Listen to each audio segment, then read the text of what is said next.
Thank you very much. Thank you very, very much. Wow. And thank you, Dana.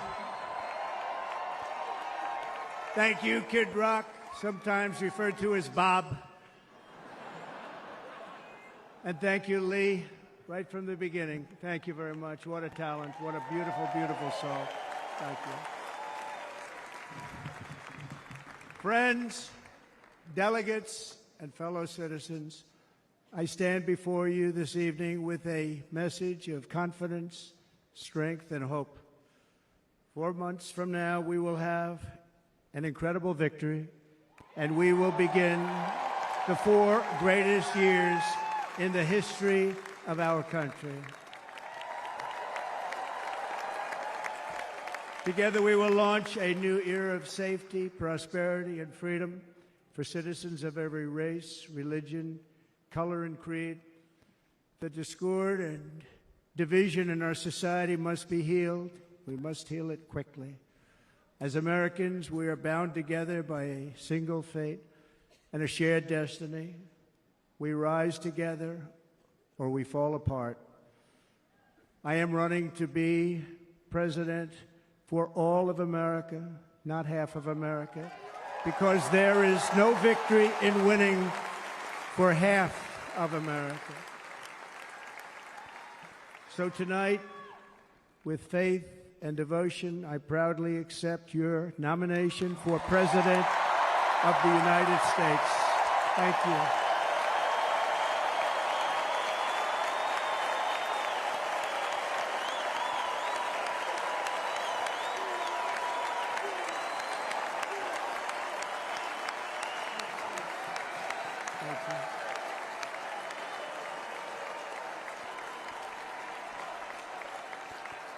Thank you very much.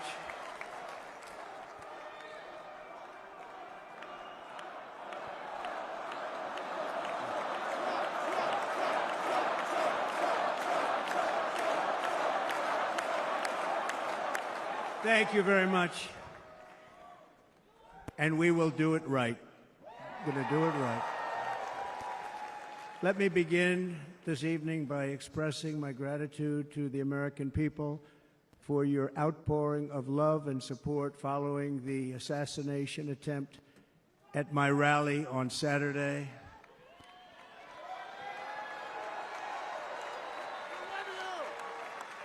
As you already know, the assassin's bullet came within a quarter of an inch of taking my life. So many people have asked me, what happened? Tell us what happened, please. And therefore, I will tell you exactly what happened, and you'll never hear it from me a second time because it's actually too painful to tell. It was a warm, beautiful day in the early evening in Butler Township in the great Commonwealth of Pennsylvania. Music was loudly playing, and the campaign was doing really well. I went to the stage, and the crowd was cheering wildly. Everybody was happy. I began speaking very strongly, powerfully, and happily because I was discussing the great job my administration did on immigration at the southern border. We were very proud of it.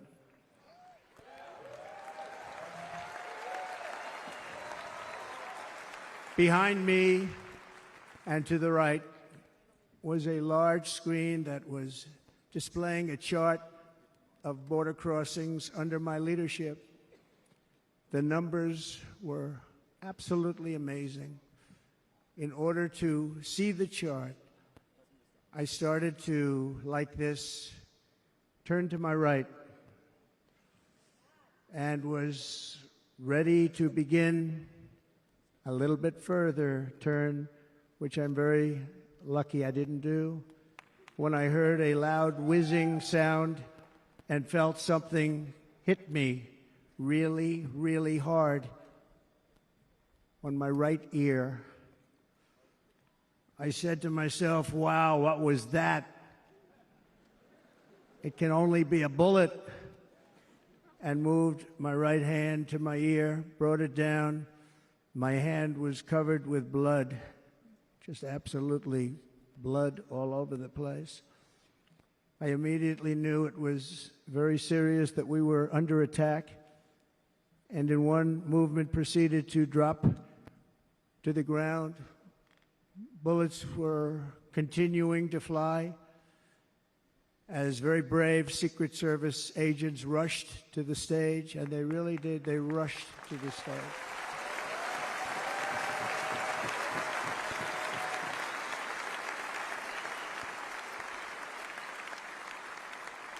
These are great people at great risk, I will tell you, and pounced on top of me so that I would be protected. There was blood pouring everywhere, and yet, in a certain way, I felt very safe because I had God on my side. I felt that.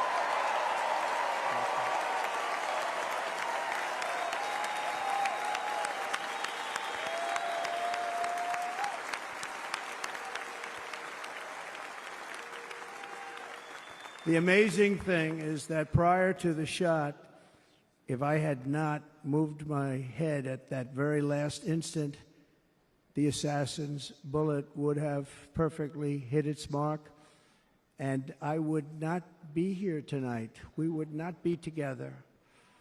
The most incredible aspect of what took place on that terrible evening in the fading sun was actually seen later.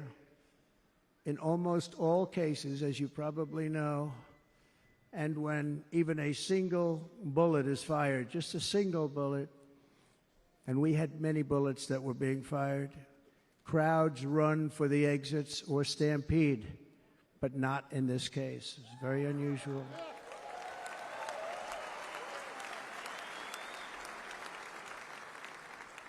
This massive crowd of tens of thousands of people stood by and didn't move an inch. In fact, many of them bravely but automatically stood up looking for where the sniper would be. They knew immediately it was a sniper, and then began pointing at him. You can see that if you look at the group behind me. That was just a small group compared to what was in front.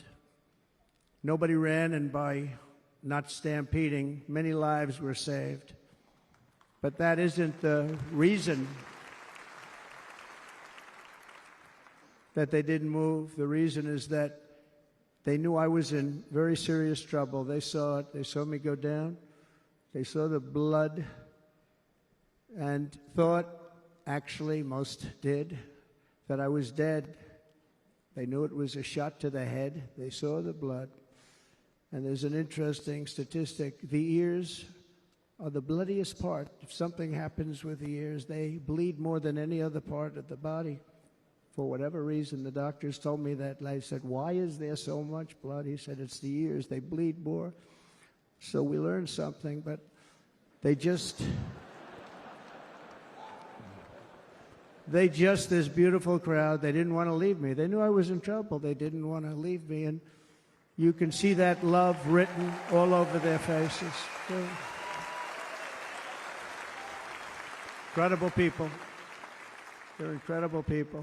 Bullets were flying over us, yet I felt serene. But now the Secret Service agents were putting themselves in peril. They were in very dangerous territory. Bullets were flying right over them, missing them by a very small amount of inches. And then it all stopped. Our Secret Service sniper, from a much greater distance and with only one bullet used, took the assassin's life, took him out.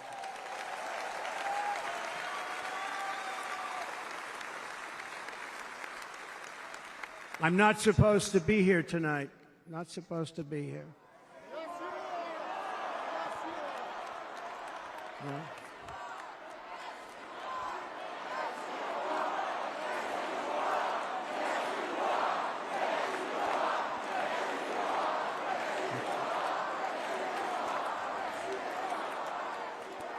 Thank you. But I'm not. And I'll tell you, I stand before you in this arena only by the grace of Almighty God.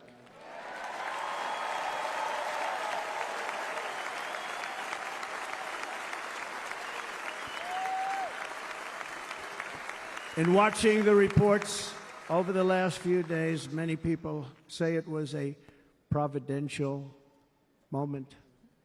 Probably was. When I rose, surrounded by Secret Service, the crowd was confused because they thought I was dead, and there was great, great sorrow. I could see that on their faces as I looked out. They didn't know I was looking out. They thought it was over. But I could see it, and I wanted to do something to let them know I was okay. I raised my right arm, looked at the thousands and thousands of people that were breathlessly waiting, and started shouting, "Fight, fight, fight."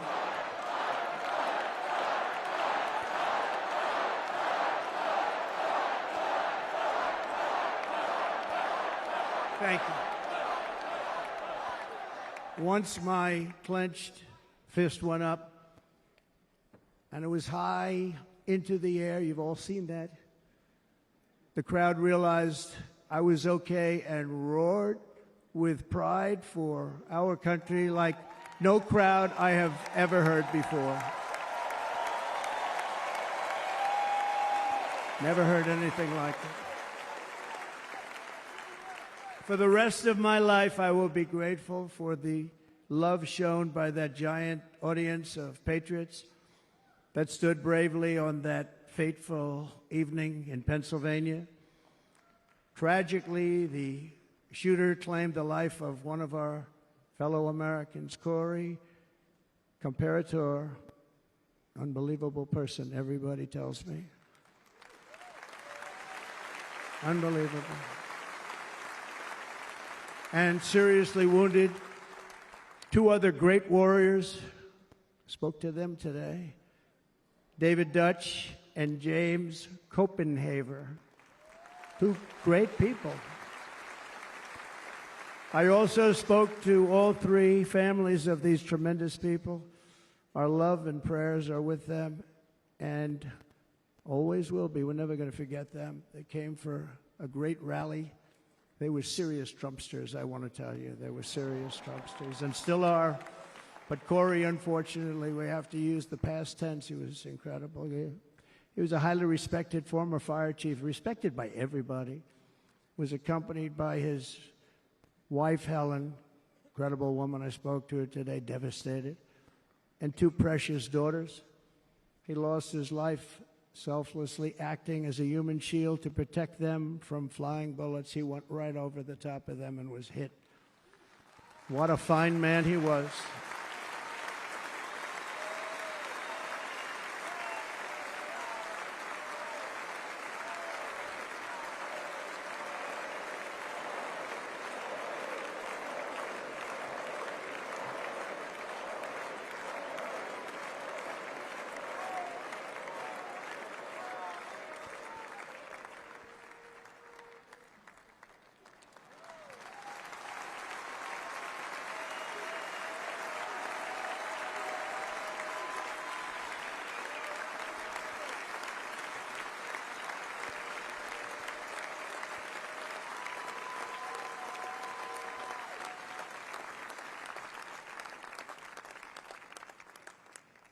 I want to thank the fire department and the family for sending his helmet, his outfit, and it was just something, and they're going to do something very special when they get it. But we did something which cannot match what happened, not even close. But I am very proud to say that over the past few days, we've raised $6.3 million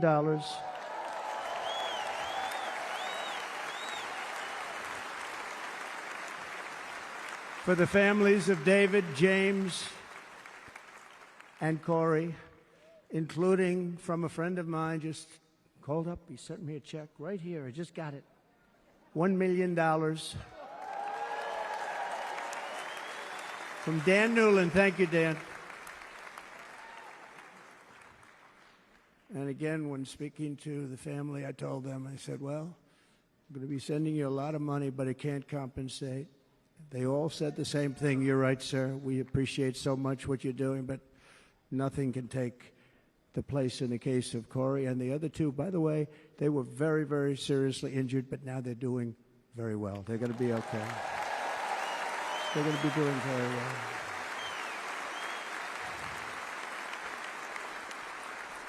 They're warriors.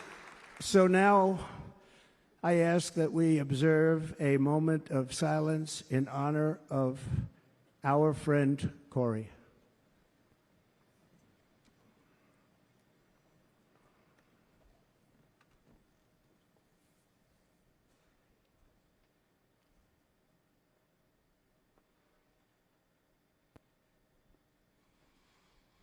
There is no greater love than to lay down one's life for others. This is the spirit that forged America in her darkest hours, and this is the love that will lead America back to the summit of human achievement and greatness. This is what we need. Despite such a heinous attack, we unite this evening more determined than ever. I am more determined than ever, and so are you. So is everybody in this room.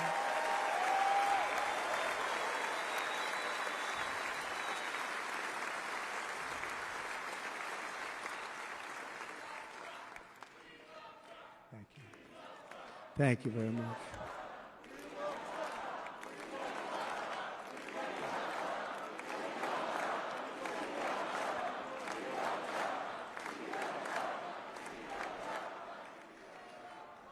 Our resolve is unbroken and our purpose is unchanged to deliver a government that serves the American people better than ever before. Nothing will stop me in this mission because our vision is righteous and our cause is pure. No matter what obstacle comes our way, we will not break, we will not bend, we will not back down, and I will never stop fighting for you, your family, and our magnificent country. Never.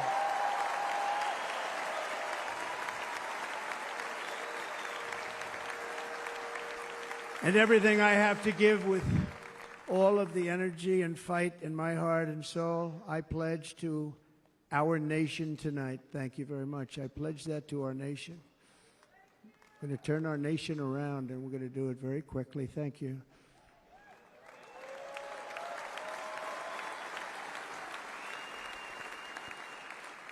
This election should be about the issues facing our country and how to make America successful, safe, free, and great again.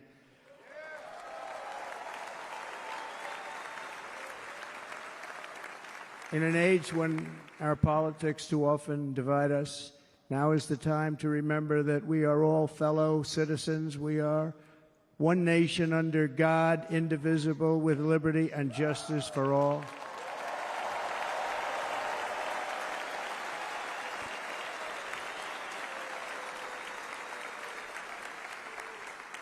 And we must not criminalize dissent or demonize political disagreement, which is what's been happening in our country lately at a level that nobody has ever seen before. In that spirit, the Democrat Party should immediately stop weaponizing the justice system and labeling their political opponent as an enemy of democracy.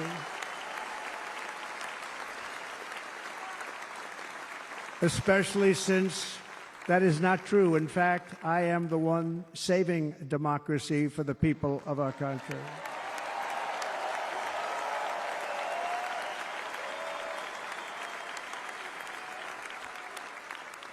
And very big news, as you probably just read, on Monday a major ruling was handed down from a highly respected federal judge in Florida, Eileen Cannon, finding that the prosecutor and the fake documents case against me were totally unconstitutional, and the entire case was thrown out of court.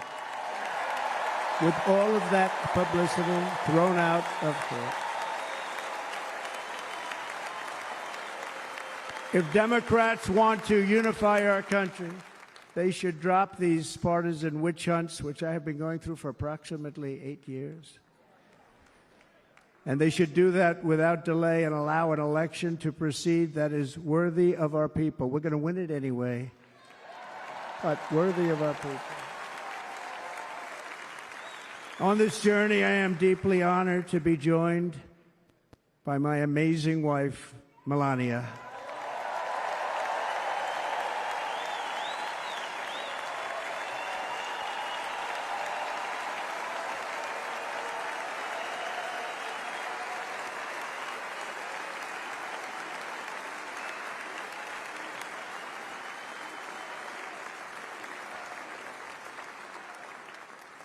And Melania, thank you very much. You also did something really beautiful, a letter to America calling for national unity, and it really took the Republican Party by surprise. I will tell you, it was beautiful.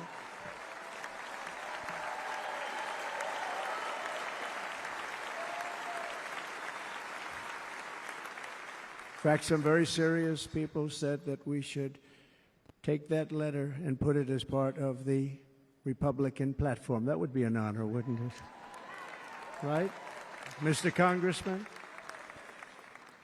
But it captivated so many, so I also want to thank my entire family for being here. Don, Kimberly, Ivanka and Jared, Eric and Lara, Tiffany and Michael, Barron. We love our Barron.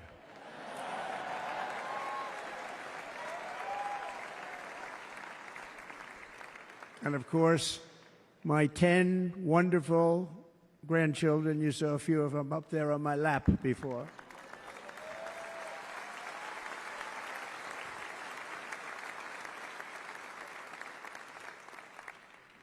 And how good was Dana? Was Dana good? I mean, was he good? He was on probably the only vacation he's had in about, maybe ever, because he works, but about 10 years with his wife, very far away. I won't tell you where, but very, very far away, beautiful place. And my people called, and he said, I won't be able to do it. This is many, many years. I promised my wife I can't do it. And they came in, they said, Dana won't be able to do it, because he was my first, second, and third choice. I said, well, that's too bad, but I understand he's away, and it's good. It's good for him. And that was it. About 30 minutes later, she came back in, sir, Dana just called. He's going to do it. And his wife, she said, you can't turn him down. You just can't do it. You have to go. That's a good wife.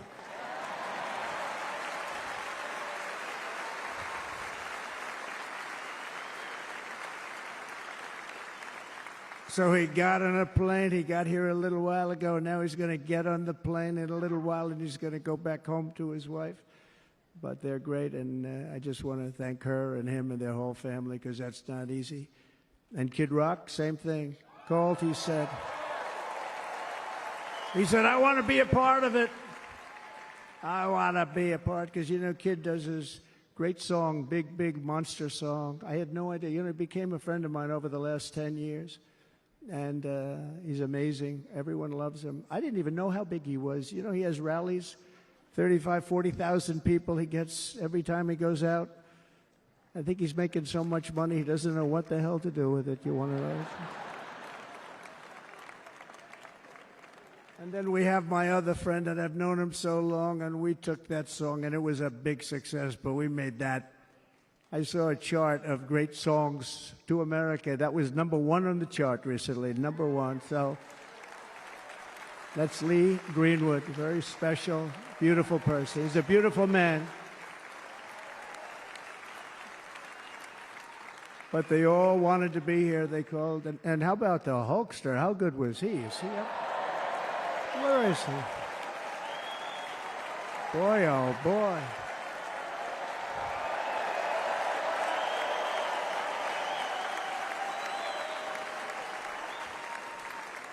They may call that entertainment. I know about entertainment, but when he used to lift a 350-pound man over his shoulders and then bench press him 2 rows into the audience, I say maybe entertainment, but he is one strong son of a gun. I will tell you, I watched it many times. There aren't a lot of entertainers that can do that, right? You were fantastic. Thank you very much. Followed by Eric. What was that all about? Boy, that was good. I didn't want to really come up here. But he was so great, and he's such a good young man. He went through a lot of trouble, and Don last night was incredible. They went through so much trouble. They got subpoenaed more than any people probably in the history of the United States. Every week they get another subpoena from the Democrats, crazy Nancy Pelosi, the whole thing, just boom, boom, boom. They've got to stop that because they're destroying our country. We have to work on making America great again, not on beating people. And we won. We beat them and all. We beat them on the impeachments. We beat them on indictments. We beat them. But the time that you have to spend,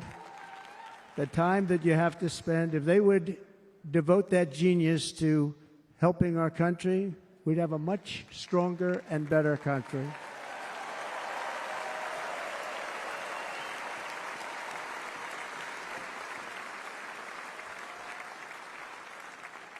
And Jason, the biggest star in country music. Jason, thank you for being here. Jason, thank you very much. Jason Aldean, he's good. I like his wife even better, by the way. She's here. Thank you, Jason. But I'm thrilled to have a new friend and partner fighting by my side.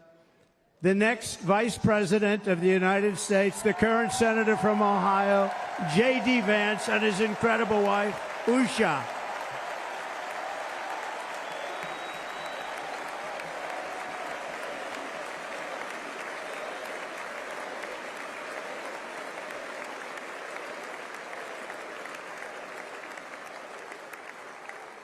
He's going to be a great Vice President. He's going to be great. He'll be with this country and with this movement, greatest movement in the history of our country, Make America Great Again. When they criticize it, they say, we're going to try and stop MAGA. I said, MAGA is Make America Great Again. What are you going to stop? There's nothing to stop. Then they say, oh, that's right. It's very tough to fight it. And all of the people that did try and fight it have failed. But he's going to be with us for a long time, and it was an honor to select him. Great, great student at Yale. His wife was a great student at Yale. They met at Yale. These are two smart people. So, J.D., you're going to be doing this for a long time. Enjoy the ride.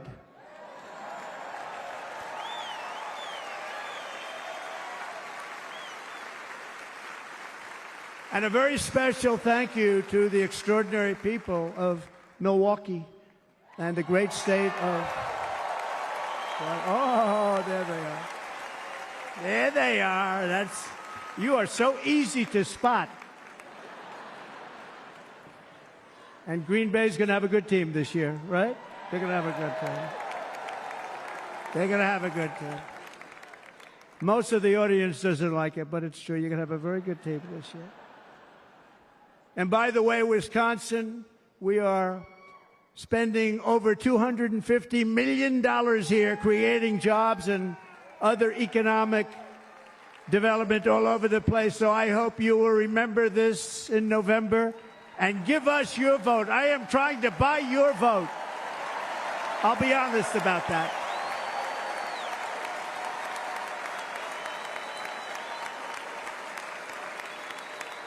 And I promise we will make Wisconsin great again. We're going to make it. Thank you, Mr. Governor. Thank you very much. Thank you. I'm here tonight to lay out a vision for the whole nation, to every citizen, whether you're a young or old man or woman, Democrat, Republican, or independent, black or white, Asian or Hispanic. I extend to you a hand of loyalty and of friendship. Together we will lead America to new heights of greatness like the world has never seen before. We were right there in the first term.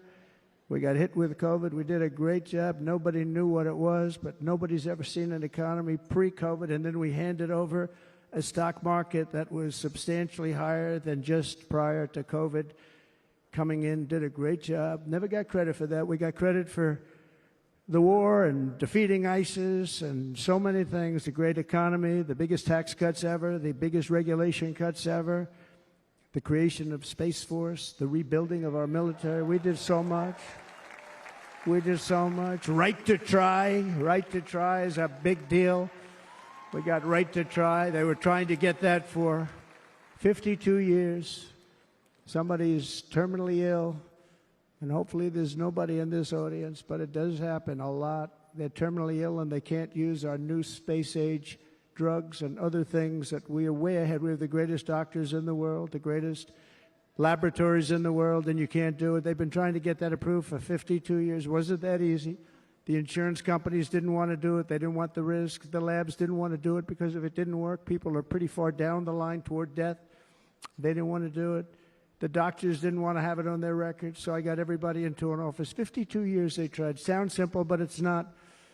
And I got them to agree that somebody that needs it will, instead of going to Asia or Europe or someplace, or if you have no money, going home and dying, just die. We got them to sign an agreement, agree to it, where they're not going to sue anybody. They're going to get all of this stuff. They're going to get it really fast. And what's happened is we're saving thousands and thousands of lives. It's incredible. Right to try. It's a great feeling. Under our leadership, the United States will be respected again.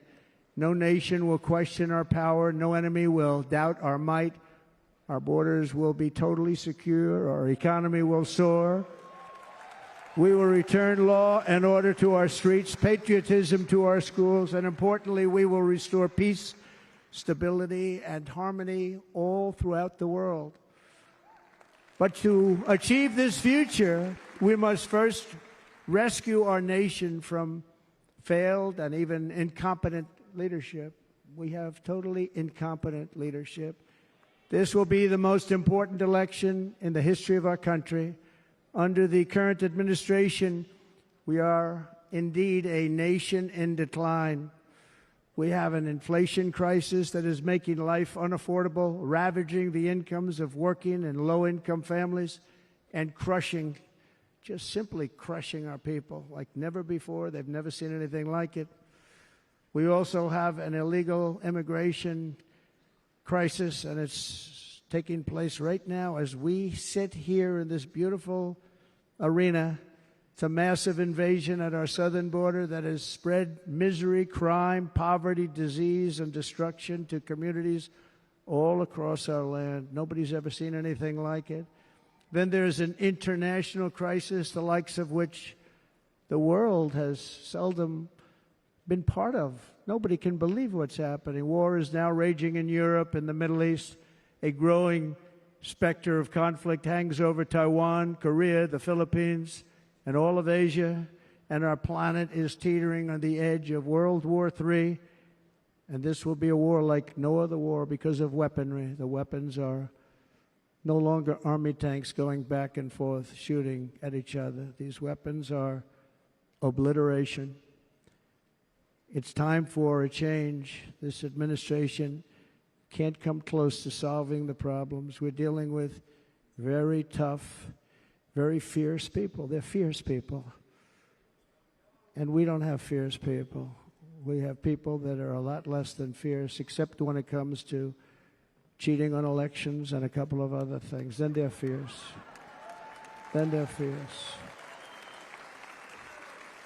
So tonight, I make this pledge to the great people of America.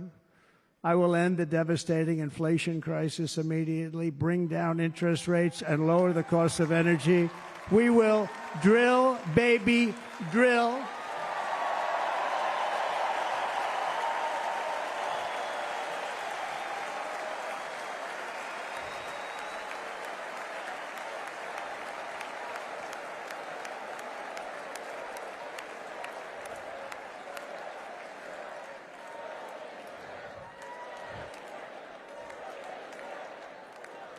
Can you believe what they're doing?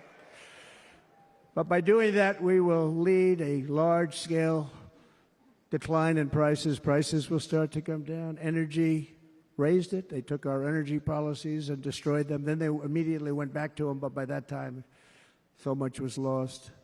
But we will do it at levels that nobody's ever seen before. And we'll end lots of different things. We'll start paying off debt and start lowering taxes even further. We gave you the largest tax cut. We'll do it more.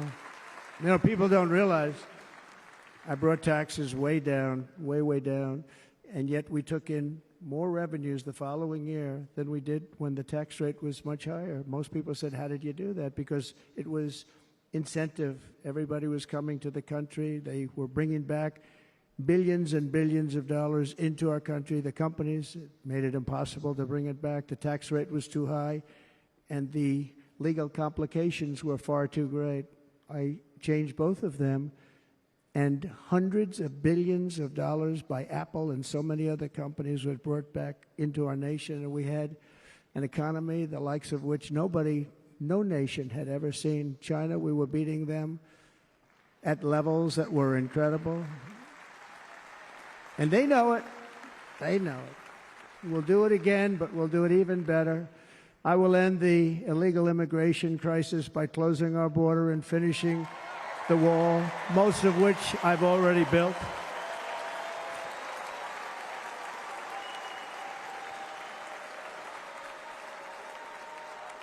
On the wall, we were dealing with a very difficult Congress, and I said, oh, that's okay, we won't go to Congress. I call it an invasion. We gave our military almost $800 billion. I said, I'm going to take a little of that money because this is an invasion, and we built, most of the wall is already built, and we built it through using the funds because what's better than that? We have to stop the invasion into our country that's killing hundreds of thousands of people a year. We're not going to let that happen. I will end every single international crisis that the current administration has created, including the horrible war with Russia and Ukraine, which would have never happened if I was president, and the war caused by the attack on Israel, which would have never happened if I was president. Iran was broke. Iran had no money. Now Iran has $250 billion. They made it all over the last 2.5 years. They were broke. I watched the other day on a show called Deface the Nation. Has anyone seen it? And they had a congressman who was a Democrat say, well, whether you like him or not, Iran was broke dealing with Trump. I told China and other countries, if you buy from Iran, we will not let you do any business in this country, and we will put tariffs on every product you do send in of 100% or more. And they said to me, well, I think that's about it. They weren't going to buy any oil. And they were ready to make a deal. Iran was going to make a deal with us. And then we had that horrible, horrible result that we'll never let happen again. The election result, we're never going to let that happen again. They used COVID to cheat. We're never going to let it happen again. And they took off all the sanctions, and they did everything possible for Iran. And now Iran is very close to having a nuclear weapon, which would have never happened. This is a shame what this administration, the damage that this administration has done. And I say it often, if you took the 10 worst presidents in the history of the United States, think of it, the 10 worst, added them up, they will not have done the damage that Biden has done. I'm only going to use the term once. Biden. I'm not going to use the name anymore, just one time. The damage that he's done to this country is unthinkable. It's unthinkable. Together we will restore vision, strength, competence, and we're going to have a thing called common sense making most of our decisions, actually. It's all common sense. Just a few short years ago, under my presidency, we had the most secure border and best economy in the history of our country, in the history of the world. We had the greatest economy in the history of the world. We had never done anything like it. We were beating every country, including China, by leaps and bounds. Nobody had seen anything like it. We had no inflation. Soaring incomes were going. Nobody can believe it. You can't believe what happened 4 years ago is happening now in reverse. And the world was at peace. Inflation has been a killer for our country. No matter what you make it, it doesn't matter because inflation is eating you alive. People that were putting away money, they were making great wages, the highest they've ever made, but they were putting away a lot of money. Now they are just being destroyed. They're not putting away anything. They're barely living. They're going into savings accounts. They're taking out their money to live because of inflation. Inflation, remember, it's called a country buster. You can go back to Germany from 100 years ago. You can go back to any country that suffered great inflation. We've suffered the worst inflation we've ever had. But go back and see what's happened to those countries. We've had the worst inflation we've ever had under this person. But in less than 4 years, our opponents have turned incredible success into unparalleled tragedy and failure. It's been a tremendous failure. Today, our cities are flooded with illegal aliens. Americans are being squeezed out of the labor force and their jobs are taken. And by the way, you know who's taking the jobs that are created? 107% of those jobs are taken by illegal aliens. And you know who's being hurt the most by millions of people pouring into our country? The black population and the Hispanic population, because they're taking the jobs from our black population, our Hispanic population, and they're also taking them from unions. The unions are suffering because of it. Thank you. Thank you. I like you too. Thank you very much. Inflation has wiped out the life savings of our citizens and forced the middle class into a state of depression and despair. That's what it is. It's despair and depression. We cannot and will not let this continue. Less than 4 years ago, we were a great nation, and we will soon be a great nation again. We're going to be a great nation again.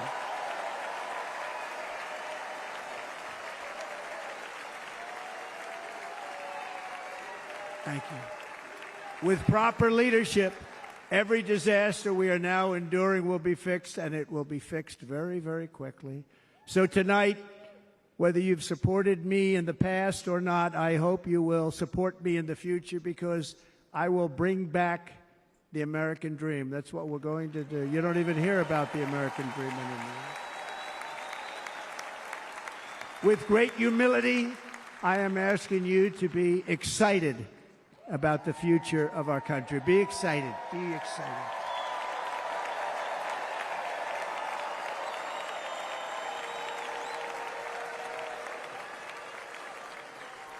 And by the way, the news reports, look at all of those big networks. Look at them. They're all here.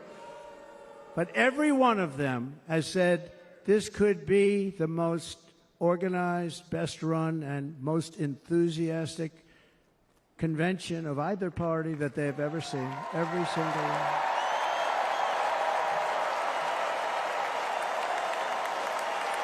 And it's true.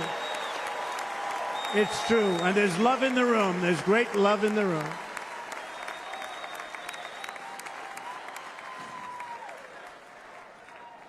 So I better finish strong.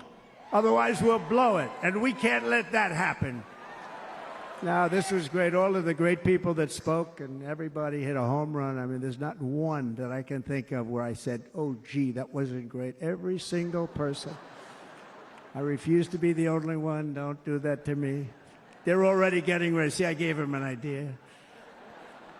Now, this was a great convention. This was, I think we're actually going to go home and miss it. You know, usually with a first of all, look at these crowds. You'd never have this at a convention. Look at these crowds.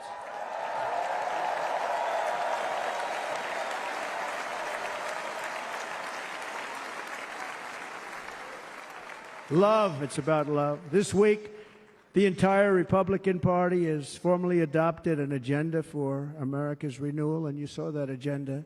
And it's very short compared to the long, boring, meaningless agendas of the past, including the Democrats. They write these things that are hundreds of pages long, and they never read them after they're done.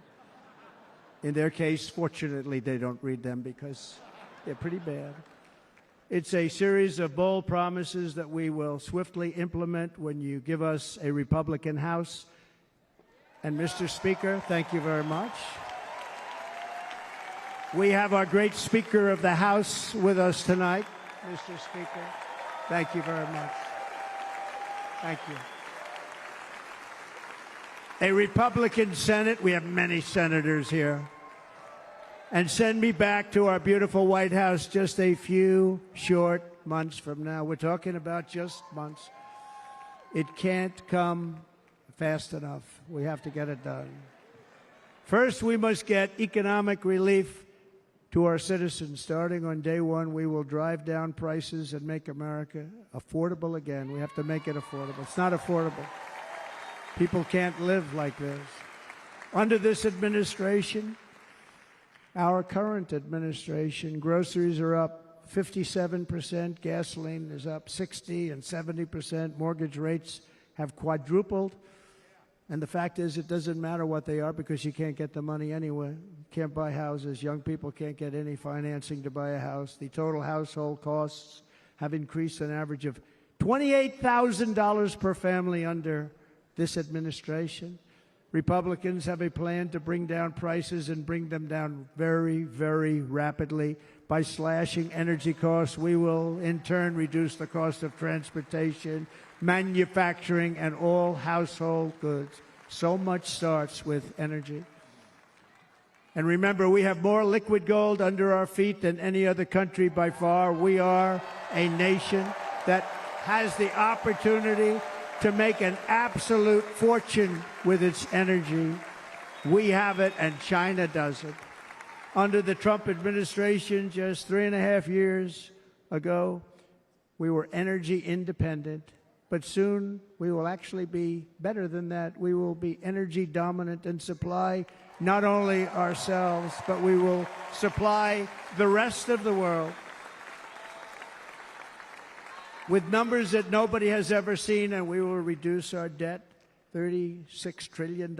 We will start reducing that, and we will also reduce your taxes still further. Next, and by the way, they want to raise your taxes 4 times, think of it. And all my life I grew up watching politicians. I always loved politics, I guess. I was on the other side. I'd watch and they were always talking about, we will give you a tax cut. We will give you a tax cut. My whole life I was watching, I will give you a tax cut, right, Mr. Congressman? That's all they talked about. This is the only administration that said, we're going to raise your taxes by 4 times what you're paying now, and people are supposed to vote for them? I've never heard it. You're paying too much.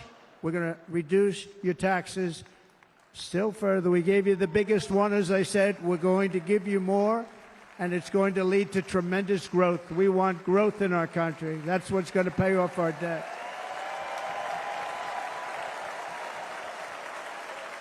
And next, we will end the ridiculous and actually incredible waste of taxpayer dollars that is fueling the inflation crisis. They spent trillions of dollars on things having to do with the Green New Scam. It's a scam.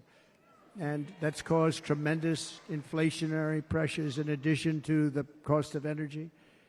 And all of the trillions of dollars that are sitting there not yet spent, we will redirect that money for important projects like roads, bridges, dams, and we will not allow it to be spent on meaningless Green New Scam ideas.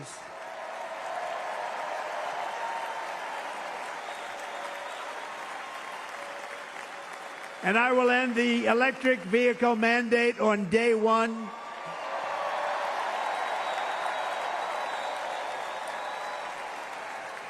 Thereby saving the U.S. auto industry from complete obliteration, which is happening right now, and saving U.S. customers thousands and thousands of dollars per car. And right now, as we speak, large factories just started are being built across the border in Mexico. So with all the other things happening on our border, and they're being built by China to make cars and to sell them into our country. No tax, no anything. The United Auto Workers ought to be ashamed for allowing this to happen. And the leader of the United Auto Workers should be fired immediately. And every single auto worker, union and non-union, should be voting for Donald Trump, because we're going to bring back car manufacturing, and we're going to bring it back fast.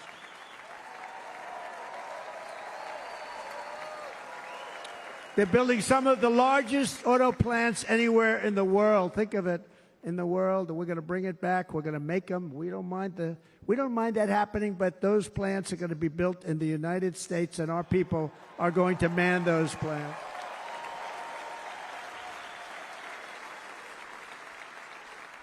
And if they don't agree with us, we'll put a tariff of approximately 100 to 200% on each car, and they will be unsellable in the United States. We have long been taken advantage of by other countries. And think of it, oftentimes these other countries are considered so-called allies. They've taken advantage of us for years. We lose jobs, we lose revenue, and they gain everything and wipe out our businesses, wipe out our people. I stopped it for 4 years. I stopped it, and we're really ready to make changes like nobody had seen before. And remember, USMCA, I got rid of NAFTA, the worst trade deal ever made, and replaced it with USMCA, which is, they say, the best trade deal ever made. Actually, probably the best trade deal was the deal I made with China, where they buy $50 billion worth of our product. They were buying nothing. They buy $50 billion worth. They had to. But I don't even talk about it because of COVID. I don't even mention it, frankly, because of what happened with the China virus.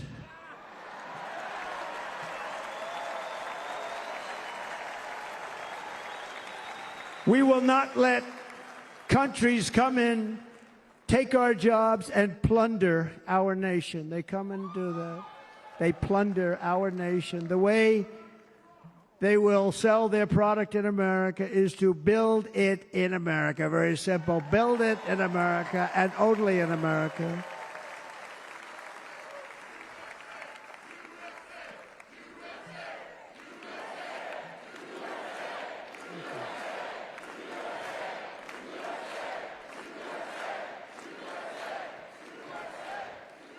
And this very simple formula, and Congress has to go along with us, and they will.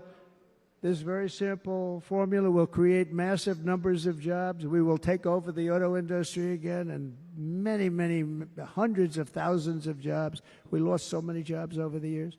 If you go back 20, 25 years, they've stolen, going to China and Mexico, about 68% of our auto industry manufacturing jobs. We're going to get them all back. We're going to get them all back, every one of them.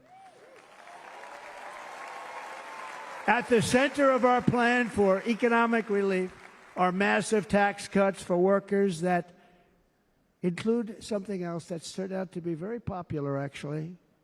Here it's very popular in this building and all those hotels that I saw that are so nice. I'm staying in a nice one. It's called no tax on tips. No tax on tips. No tax on tips.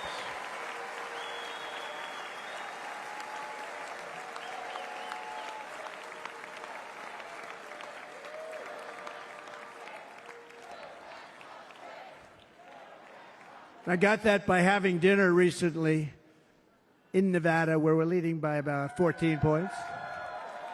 Hello. I'll see you there very soon, everybody. And we're having dinner at a beautiful restaurant in the Trump building on the Strip, and it's a great building, and the waitress comes over. How's everything going? A really nice person. How's everything? Oh, sir, it's so tough. The government's after me all the time on tips, tips, tips. I said, well, they give you cash. Would they be able to find him? She said, actually, and I didn't know this, she said, very little cash is given. It's all put right on the check. And they come in and they take so much of our money, it's just ridiculous, and they don't believe anything we say. And they've just hired, as you know, 88,000 agents to go after him even more. And I said, this shows the level of my, most people go out, they hire consultants, they pay them millions of dollars. But I said to her, let me just ask you a question. Would you be happy if you had no tax on tips? She said, what a great idea. I got my information from a very smart waitress. That's better than spending millions of dollars. And everybody loves it. Waitresses and caddies and drivers and everybody. It's a large group of people that are being really hurt badly. They make money. Let them keep their money.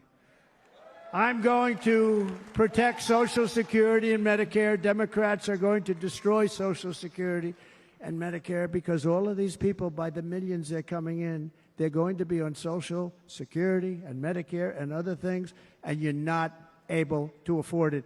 They are destroying your Social Security and your Medicare. Under my plan, incomes will skyrocket, inflation will vanish completely, jobs will come roaring back, and the middle class will prosper like never, ever before, and we're going to do it very rapidly.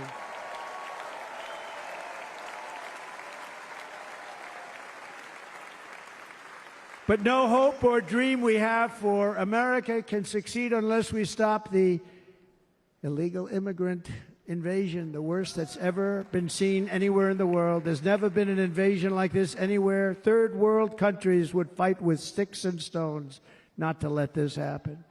The invasion at our southern border, we will stop it, and we will stop it quickly. You heard Tom Homan yesterday. Tom Homan, put him in charge and just sit back and watch. Brandon Judd, the Border Patrol, he's incredible. These guys, you know, they really, their job is a lot easier if they don't have to do anything, but they want to. They're patriots. Brandon Judd, Border Patrol, ICE.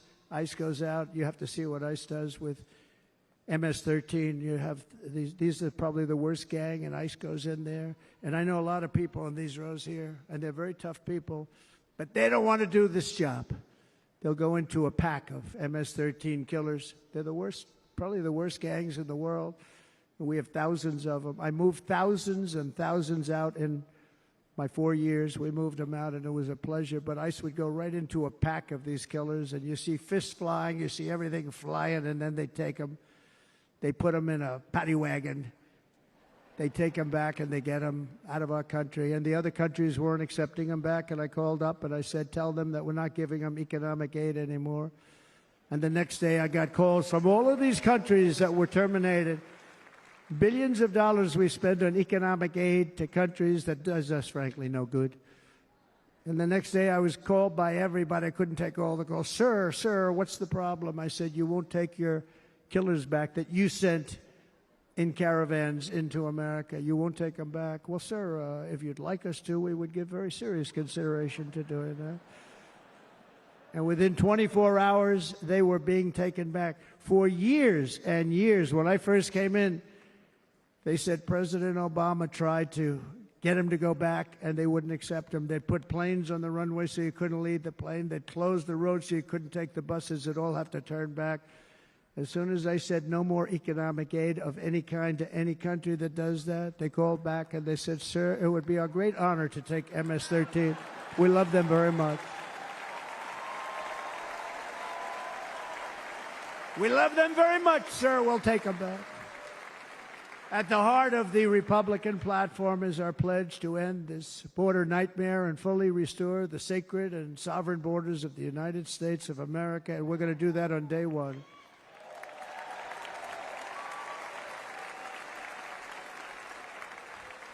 That means two things on day one, right? Drill, baby, drill, and close our borders.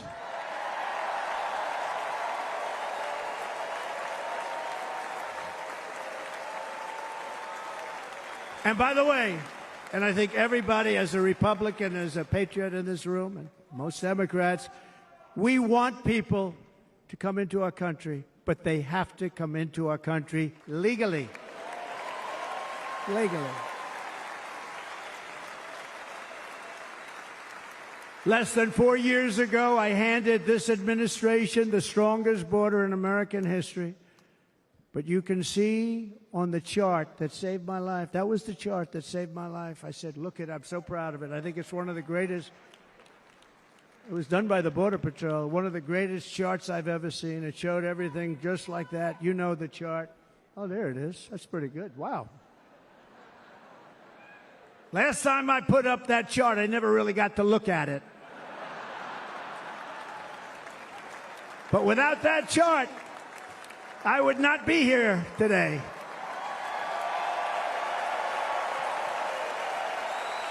Never got to look at it.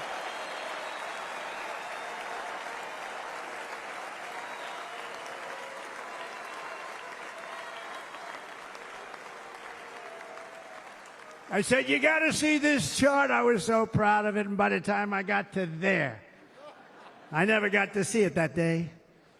But I'm seeing it now, and I was very proud. If you look at the arrow on the bottom, that's the lowest level, the one on the bottom, heavy red arrow.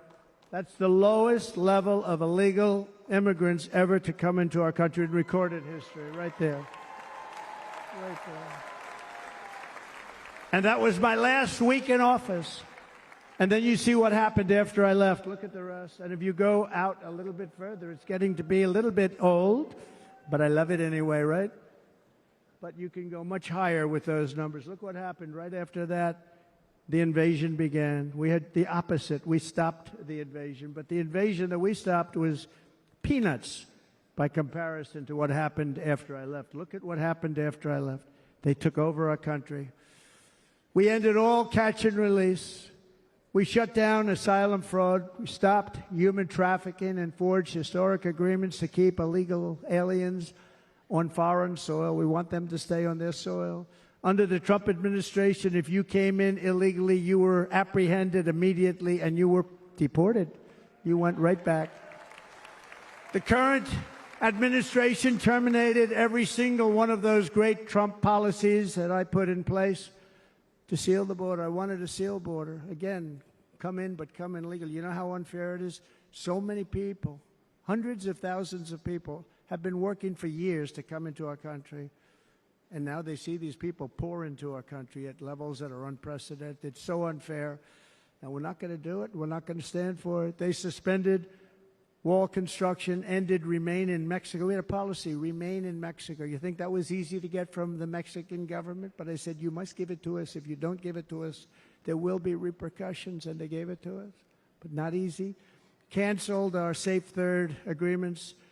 Demolished Title 42, implemented nationwide catch and release. That's catch and release, where we catch them and release them into our country. We catch them and release them into Mexico. There's a slight difference. And took 93, this is the previous administration, 93 executive actions to throw open our border to the world. The entire world is pouring into our country because of this very foolish administration. The greatest invasion in history is taking place right here in our country.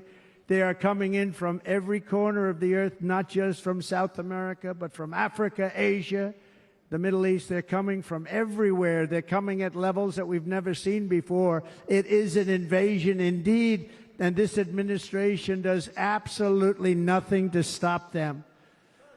They're coming from prisons. They're coming from jails. They're coming from mental institutions and insane asylums.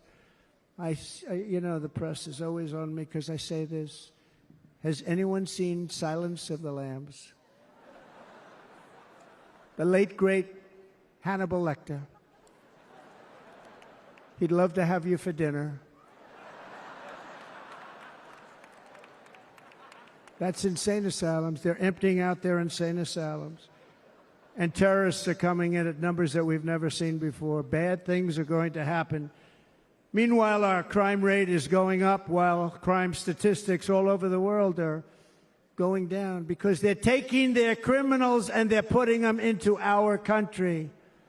A certain country, and I happen to like the president of that country very much, but he's been getting great publicity because he's a wonderful shepherd of the country. He says how well the country's doing because their crime rate is down. And he said he's training all of these rough people. They're rough, rough, rough. He's training them. And I've been reading about this for 2 years. I think, oh, that's wonderful. Let's take a look at it. But then I realized he's not training them. He's sending all of his criminals, his drug dealers, his people that are in jails, he's sending them all to the United States. And he's different in that he doesn't say that. He's trying to convince everybody what a wonderful job he does in running the country. Well, he doesn't do a wonderful job. And by the way, if I ran one of the countries, many countries, many countries from all over, I would be worse than any of them. I would have had the place totally emptied out already.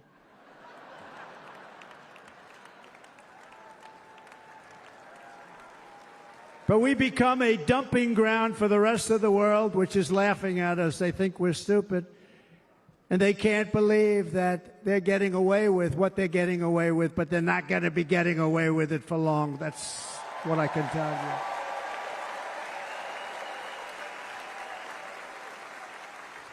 you. In Venezuela, Caracas, high crime. Caracas, Venezuela, really a dangerous place, but not anymore. Because in Venezuela, crime is down 72%. In fact, if they would ever win this election, I hate to even say that, we will have our next Republican convention in Venezuela because it will be safe. Our cities will be so unsafe, we will not be able to have it there. In El Salvador, murders are down by 70%. Why are they down? Now, he would have you convinced that because he's trained murderers to be wonderful people. No. They're down because they're sending their murderers to the United States of America. This is going to be very bad. And bad things are going to happen, and you're seeing it happen all the time. That's why, to keep our families safe, the Republican platform promises to launch the largest deportation operation in the history of our country. Even larger than that of President Dwight D. Eisenhower from many years ago. You know, he was a moderate, but he believed very strongly in borders. He had the largest deportation operation we've ever had.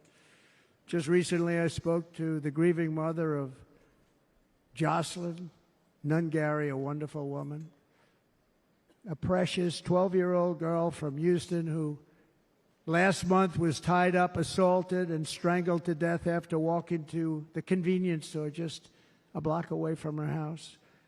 Her body was dumped near the side of the road in a shallow creek, found by some onlookers who couldn't believe what they had witnessed. Charged with Jocelyn's heinous murder are 2 illegal aliens from Venezuela who came across our border, were in custody, and were then released into the country by this horrible, horrible administration that we have right now. I also met recently with the heartbroken mother and sister of Rachel Morin. Rachel was a 37-year-old mom of 5 beautiful children who was brutally raped and murdered while out on a run. She wanted to keep herself in good shape. It was very important to her. She was murdered. The monster responsible first killed another woman in El Salvador before he was led into America by the White House. This White House let them in. He then attacked a 9-year-old girl and her mother in a home invasion in Los Angeles before murdering Rachel in Maryland. Traveled all throughout the country, doing tremendous damage. Rachel's mother will never be the same. I spent time with her. She will never be the same. I've also met with the wonderful family of Laken Riley, the brilliant 22-year-old nursing student. She was so proud of being first in her class, who was out for a jog on the campus of the University of Georgia when she was assaulted, beaten, and horrifically killed. Yet another American life was stolen by a criminal alien set free by this administration. And these were incredible people we're talking about. These were incredible people who died. Tonight, America, this is my vow. I will not let these killers and criminals into our country.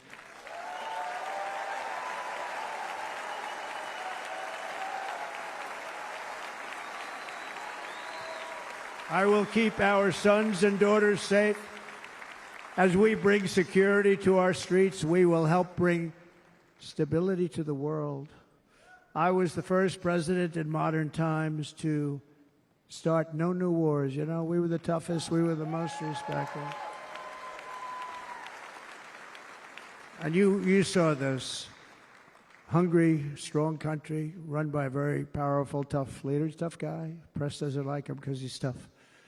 And he came out recently. They were asking him at an interview, the whole world is exploding. What's happening? What's going on? Viktor Orban, Prime Minister of Hungary, very tough man. He said, I don't want people coming into my country and blowing up our shopping centers and killing people. But they said to him, tell us what's going wrong, what's happening, what is it?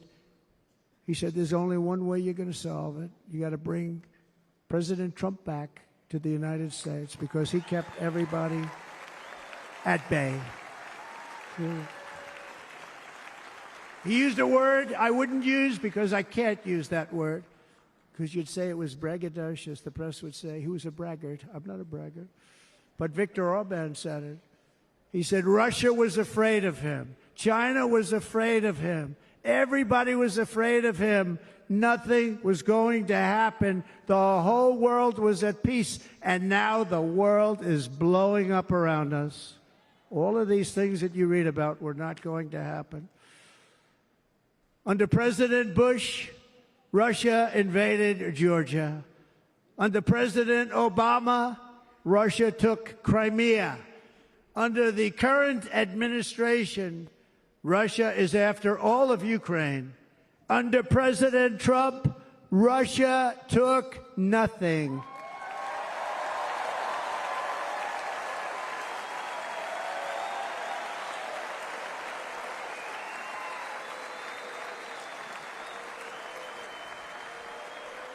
We defeated 100% of ISIS in Syria and Iraq, something that was said to take 5 years, sir. It'll take 5 years, sir.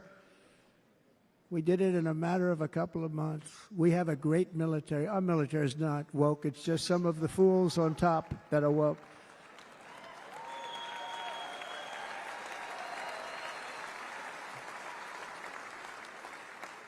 I got along very well. North Korea, Kim Jong-un, I got along very well with him. The press hated when I said that. How could you get along with him? Well, you know, it's nice to get along with somebody who has a lot of nuclear weapons or otherwise, isn't it?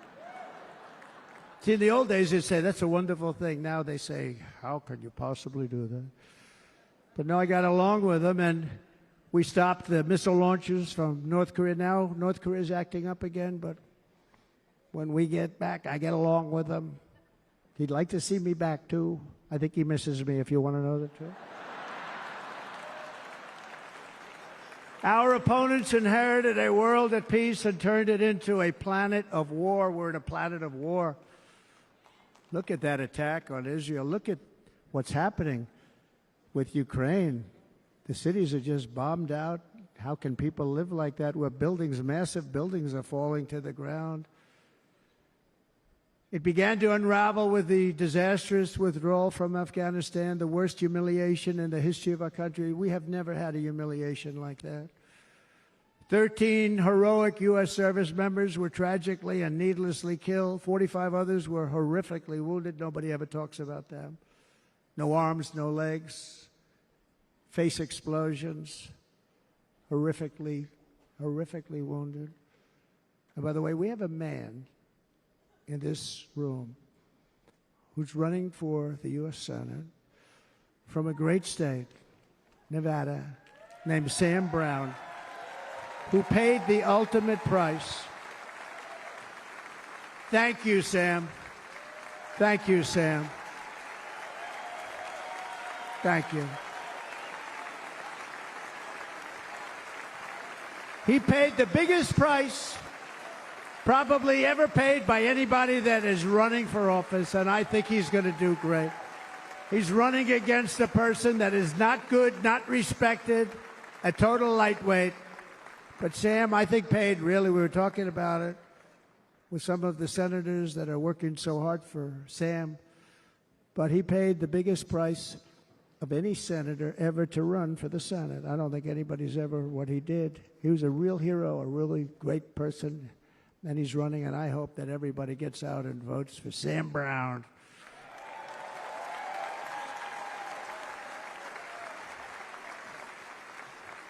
And we also left behind $85 billion worth of military equipment, along with many American citizens were left behind. Many, many American citizens, emboldened by that disaster. Russia invaded Ukraine. They saw this group of people that were incompetent. We took the soldiers out first. No, we're going to take the soldiers out second. If they would have followed my plan, we had a great plan. But the plan only kicked in if they did everything perfectly, and they weren't doing things perfectly, so we said it doesn't kick in. You know, 18 months in Afghanistan, we didn't have one, so they were killing them left and right, snipers. And I spoke to the head of the Taliban. You've heard this story. Abdul, still there, still the head of the Taliban. The press got on me. Why would you speak to him? I said, because that's where the killing is. I don't have to speak to somebody that has nothing to do with it. And I told him, don't ever do that. Don't ever do that again. Don't ever, ever do that again. You've got to stop. Because during the Obama administration, many great people and soldiers, but a lot of soldiers were being killed from long distance. I said, if you keep doing that, you're going to be hit harder than anybody's ever been hit by a country before.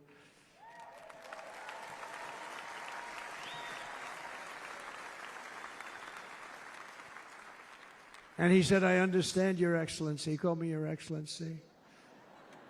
I wonder if he calls the other guy Your Excellency. I doubt it. The other guy gave him everything. I mean, what kind of a deal was that? He walked out, gave him everything. Do you know that right now Afghanistan is one of the largest sellers of weapons in the world? They're selling the brand new, beautiful weapons that we gave them. But think of it. He actually said to me, but why do you show me a picture of my home? I said, you'll have to ask your people or one of your wives. But he could figure it out. And for 18 months, we had not one attack on an American soldier by the Taliban. 18 months.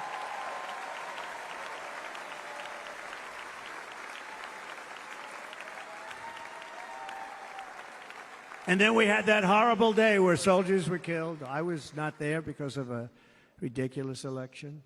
But we had that horrible attack. And they also gave up Bagram, one of the biggest bases anywhere in the world, air bases anywhere in the world, the longest runways, most powerful, hardened, thickened runways. We gave it up. And I liked it not because of Afghanistan. I liked it because of China. It's 1 hour away from where China makes their nuclear weapons. And you know who has it now? China has it now. We were keeping that. And now China is likewise circling Taiwan, and Russian warships and nuclear submarines are operating 60 miles off the coast in Cuba. Do you know that? No, the press refuses to write about it. If that were me running this country and we had nuclear submarines in Cuba, I will tell you that the headlines every day would be, what's wrong with our president? You don't even hear this. You're not hearing about this. Russia has nuclear submarines and warships 60 miles away, Mr. Congressman, from Miami, by the way, happens to be here. Correct? In Cuba. And that would not be stood for if it were somebody else. They don't want to mention it, but now maybe they will.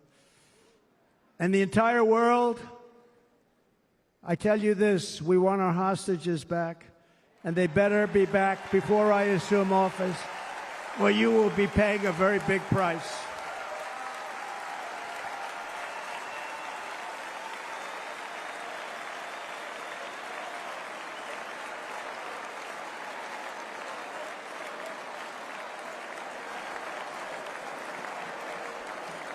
With our victory in November, the years of war, weakness, and chaos will be over. I don't have wars. I had no wars other than ISIS, which I defeated, but that was a war that was started. We had no wars. I could stop wars with a telephone call. I could stop wars with just a telephone call. If properly stated, it would never start. We will replenish our military and build an Iron Dome missile defense system to ensure that no enemy can strike our homeland. And this great Iron Dome will be built entirely in the USA. We're going to build it in the USA. And Wisconsin, just like I gave you that massive ship contract, and you're doing a very nice job, Governor, right? Thank you, Governor. And they're doing a great job. In fact, I had a little design change, and we gave them a tremendous for essentially what we used to call destroyers. These are now the most beautiful. They look like yachts. I said, we have to take the bow, and we have to make it a little nicer and a little point at the top instead of a flat nose. And the people at the shipyard said, this guy sort of knows what he's doing. We have the most beautiful ships, right, Governor? And everybody's sitting over there. And it was a big contract that everybody wanted. I gave it to Wisconsin, but we're going to have a lot of that built right here in the state of Wisconsin and all other states. Israel has an Iron Dome. They have a missile defense system.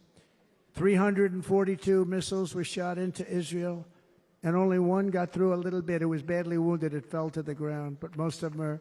And Ronald Reagan wanted this many years ago, but we really didn't have the technology many years ago. Remember, they called it Starship, spaceship, anything to mock him. But he was a very good president, very, very good. But now we have unbelievable technology. And why should other countries have this and we don't? No, we're going to build an Iron Dome over our country, and we're going to be sure that nothing can come and harm our people. And again, from an economic development standpoint, we're going to make it all right here. No more sending it out to other countries in order to help. It's America first. America first. We will unleash the power of American innovation. And as we do, we will soon be on the verge of finding the cures to cancer, Alzheimer's disease, and many other diseases. We're going to get to the bottom of it. You remember this gentleman that I don't want to mention other than one time I had to, because when you say the 10 worst, I had to do it. I didn't want anybody to be confused. But this man said, we're going to find a cure to cancer. Nothing happened. We're going to get to the cure for cancer and Alzheimer's and so many other things. We're so close to doing something great. But we need a leader that will let it be done. We will not have men playing in women's sports. That will end immediately.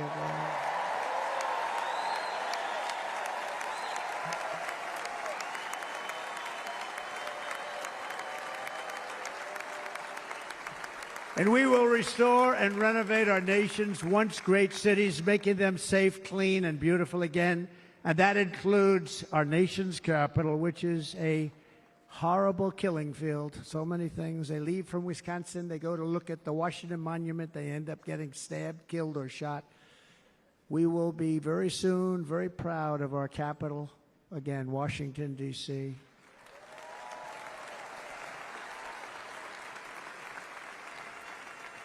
America is on the cusp of a new golden age, but we will have the courage to seize it. We're going to take it. We're going to make it a current. We're going to bring this into a golden age like never seen before. Remember this, China wants to do it. Japan wants to do it. All of these countries want to do it. We have to produce massive amounts of energy if we're going to produce the new. If you look at some of the things that have been done, and some of the things that we're going to do. But AI needs literally twice the electricity that's available now in our country. Can you imagine? But instead, we're spending places where they recharge electric cars. They built 8 chargers at a certain location toward the Midwest. 8 chargers for $9 billion. Think of them as a tank for filling up your gas. Think of it. They spent $9 billion on 8 chargers, 3 of which didn't work. And if you were going to do this all over our country, this crazy electric mandate, if you're going to do this all, and by the way, I'm all for electric. They have their application. But if somebody wants to buy a gas-powered car, gasoline-powered car, or a hybrid, they're going to be able to do it. And we're going to make that change on day 1.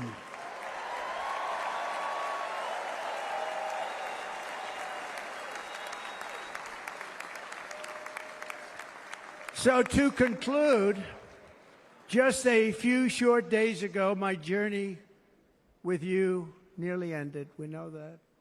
And yet, here we are tonight, all gathered together, talking about the future, promise, and a total renewal of a thing we love very much. It's called America.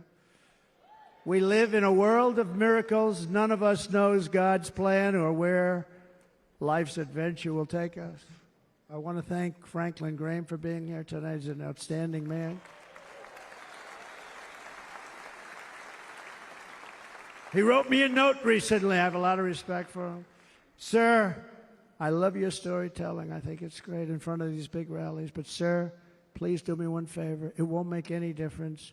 Please don't use any foul language. I was a little embarrassed. I said, he said, it won't make any difference. Actually, it does. The story's not quite as good, but I've been very good. The story is not quite as good, to be honest. I've got to have a little talk with Franklin, but he was great.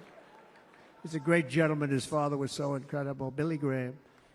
My father used to love taking me to see Billy Graham. My father would take me to see Billy Graham at Yankee Stadium. He had the biggest rallies you've ever seen. He was a good rally guy, too. But he'd get up, and he was a fantastic guy. My father loved Billy Graham.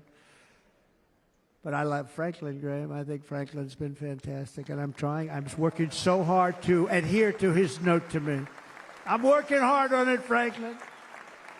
But if the events of last Saturday make anything clear, it is that every single moment we have on earth is a gift from God.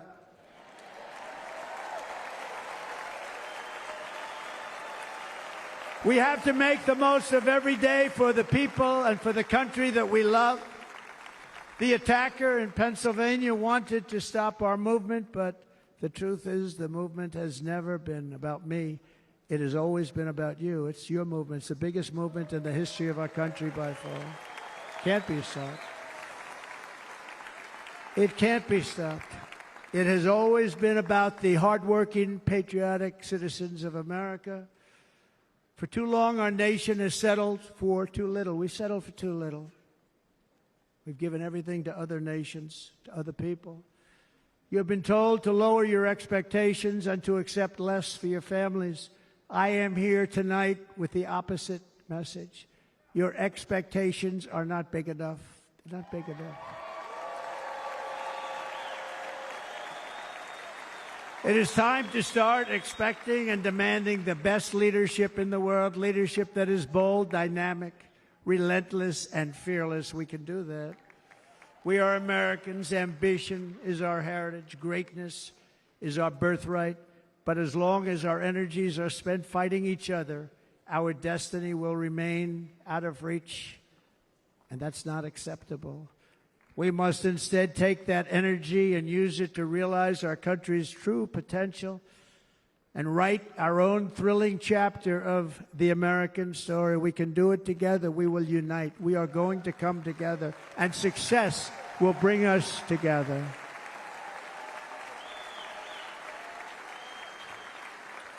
It is a story of love, sacrifice, and so many other things. And remember the word, devotion. It's unmatched devotion. Our American ancestors crossed the Delaware, survived the icy winter at Valley Forge, and defeated a mighty empire to establish our cherished republic. They fought so hard, they lost so many. They pushed thousands and thousands of miles across a dangerous frontier, taming the wilderness to build a life and a magnificent home for their family. They packed their families into covered wagons, trekked across hazardous trails, scaled towering mountains, and braved rivers and rapids to stake their claim on the wide-open, new, and very beautiful frontier. When our way of life was threatened, American patriots marched onto the battlefield, raced into enemy strongholds, and stared down death and stared down those enemies to keep alive the flame of freedom. At Yorktown, Gettysburg, and Midway, they joined the roll call of immortal heroes. So many heroes, so many great, great people. And we have to cherish those people. We can't forget those people. We have to cherish those people.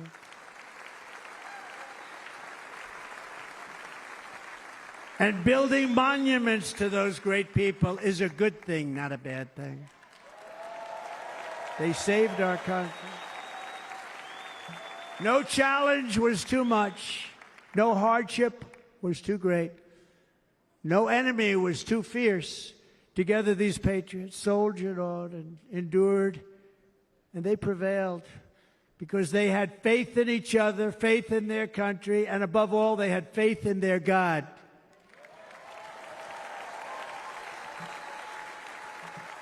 Just like our ancestors, we must now come together, rise above past differences. Any disagreements have to be put aside and go forward united as one people, one nation, pledging allegiance to one great, beautiful, I think it's so beautiful, American flag. Tonight I ask for your partnership, for your support, and I am humbly asking for your vote. I want your vote. It's going to make our country great again. Every day I will strive to honor the trust you have placed in me, and I will never, ever let you down. I promise that. I will never let you down. To all of the forgotten men and women who have been neglected, abandoned, and left behind, you will be forgotten no longer. We will press forward, and together we will win, win, win.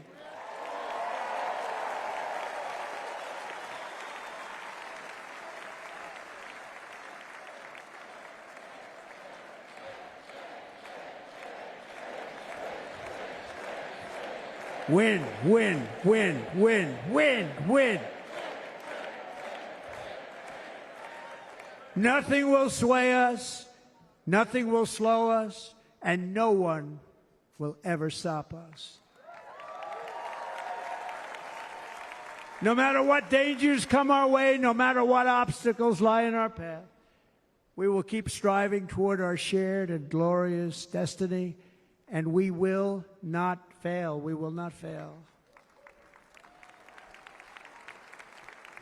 Together we will save this country, we will restore the republic, and we will usher in the rich and wonderful tomorrows that our people so truly deserve. America's future will be bigger, better, bolder, brighter, happier, stronger, freer, greater, and more united than ever before.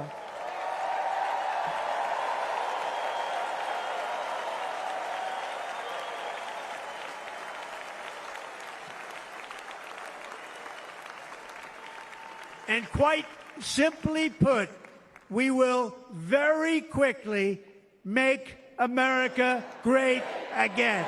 Thank you very much. Thank you very much, Wisconsin. God bless you.